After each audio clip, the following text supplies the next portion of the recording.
bienvenue à Bavardons avec Nicolas. Je le répète, le talk show 100% littérature jeunesse. Aujourd'hui, j'ai le privilège de m'entretenir avec une auteure, une illustratrice, une collègue, Caroline Merola. Bonjour. Bonjour, Nicolas.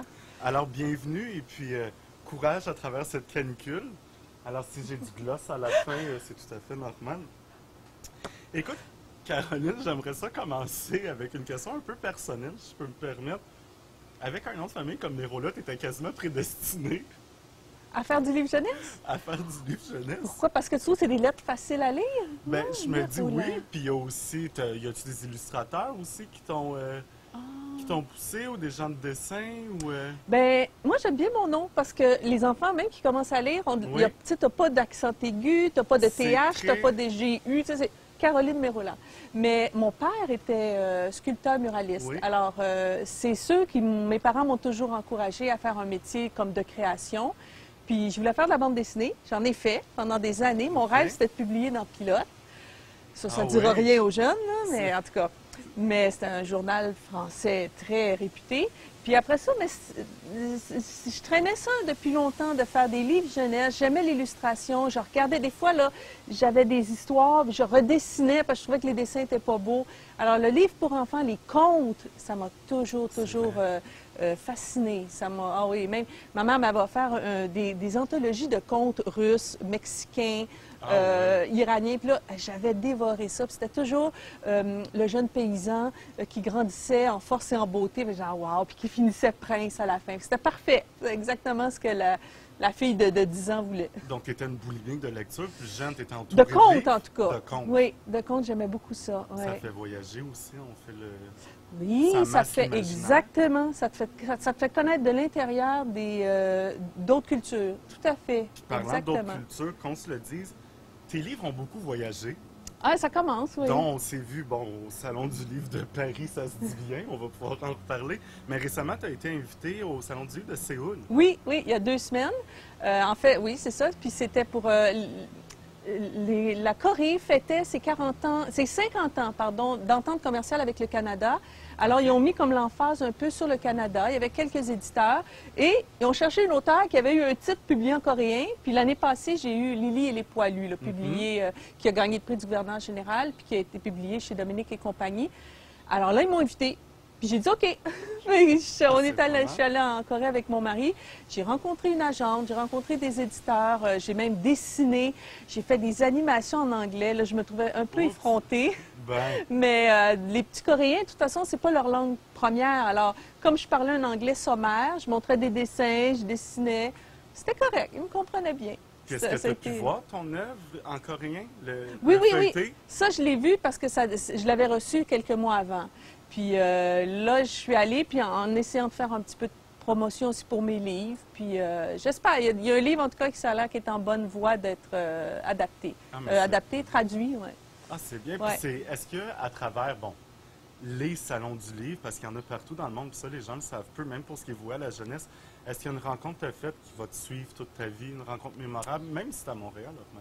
Je vais te dire, là, les rencontres, oui, c'est plus comme au point de vue humain, mais je pense que des rencontres, c'est avec des livres. J'ai découvert dans des salons du livre des livres qui m'ont jeté à terre, comme,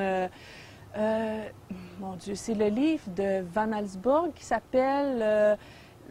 c'est un livre, c'est juste des illustrations en noir et blanc. Le cas l'étrange cas de monsieur... faudrait, je le retrouverai, Oui. je t'enverrai la couverture. Mais c'est un livre, c'est juste des illustrations avec comme une phrase. Puis ce livre-là, là, je l'avais découvert au Salon du livre de Paris il y a bien longtemps. Puis là, j'ai comme découvert cet auteur-là, Van Allsburg, qui a fait paquet d'affaires, qui a fait Zathura, qui a fait Jumanji, qui a fait Oui. des livres très connus. Oui, oui. Puis c'était quand même un petit peu rétro.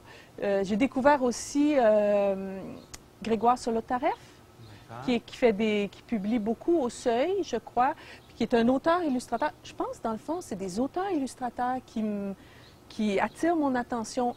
Parce que peut-être, des fois, l'image, leur univers visuel influence leur histoire. Je ne sais pas. En tout cas, ils suggèrent des choses dans leurs images.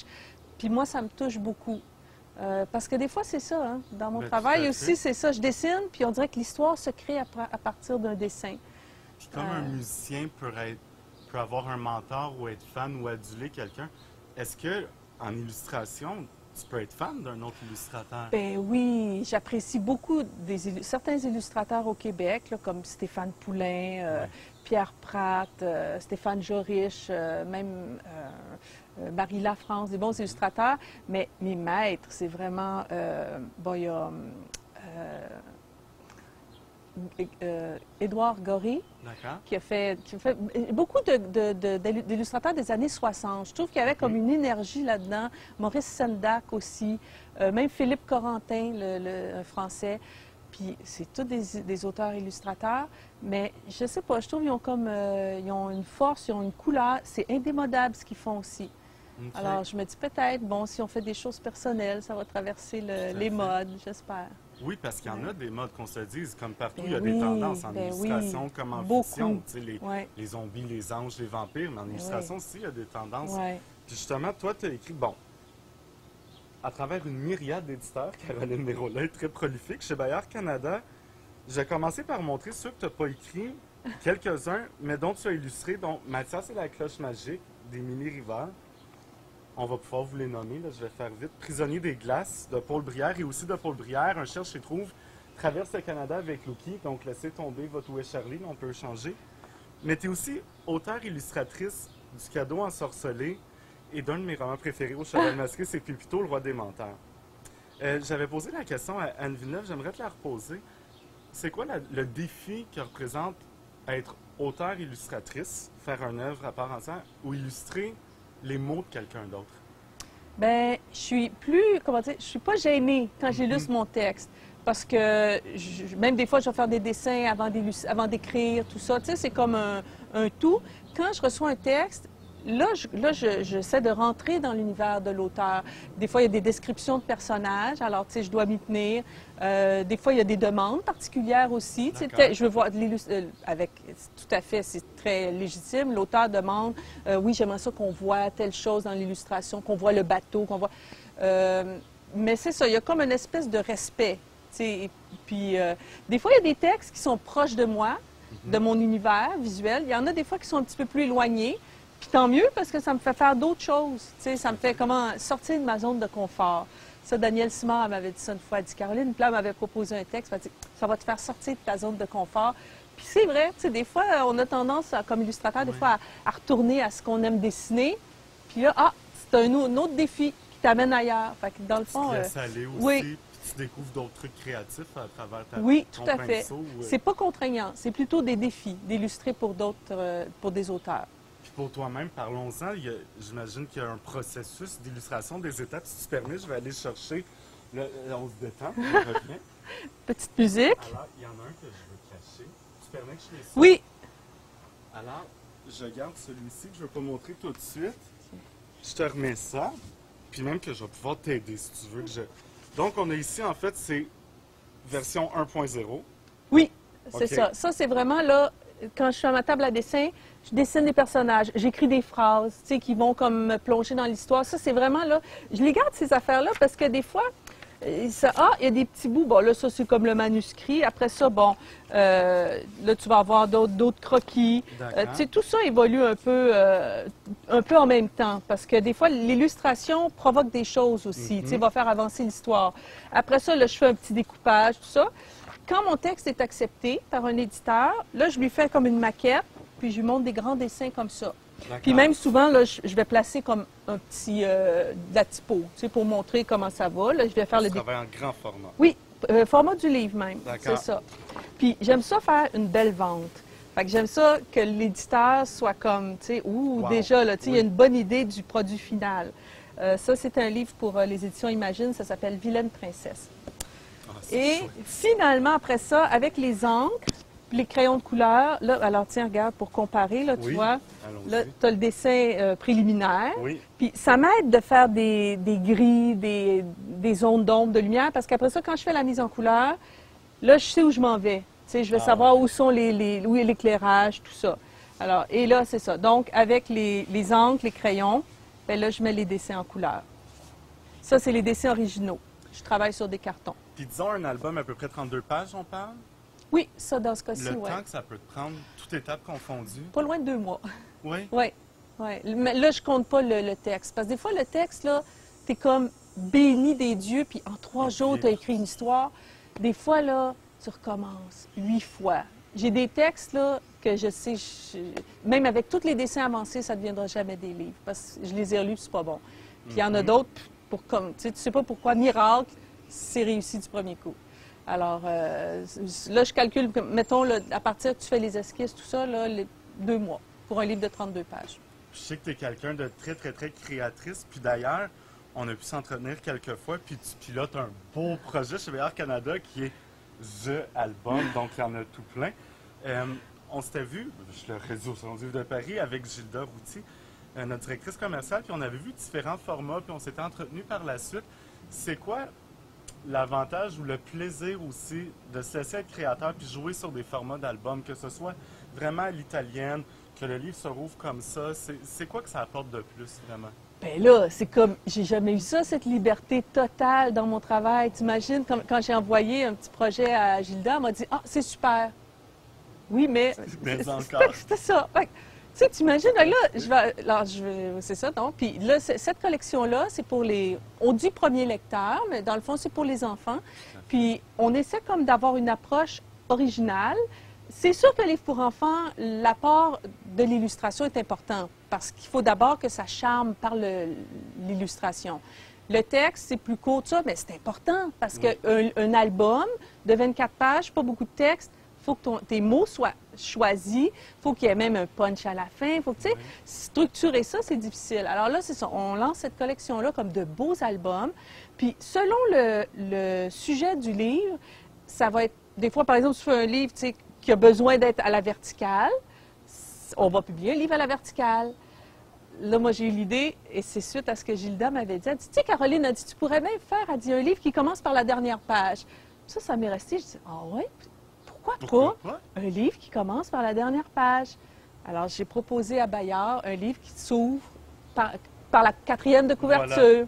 Mais il y a tout un jeu avec ça, tu sais, c'est pas gratuit, là. Puis c'est voué aux enfants, fait qu'on peut-tu s'amuser aussi, en parcours, dans le cheminement de la C'est vrai que c'est une menace, le livre numérique, mais je pense que ça peut provoquer comme nous, là, des efforts à faire des choses encore plus originales, plus attrayantes, plus, pas juste au point de vue divertissement, mais point de vue comme audace, aussi, tu sais, pour les enfants, comme quoi, tu sais, tout est permis. C'est un petit peu ça que j'aborde, pas tout est permis, mais je veux dire, aller comme suivre notre créativité. C'est un petit peu ça que j'aborde dans mon projet que j'ai soumis à Bayard.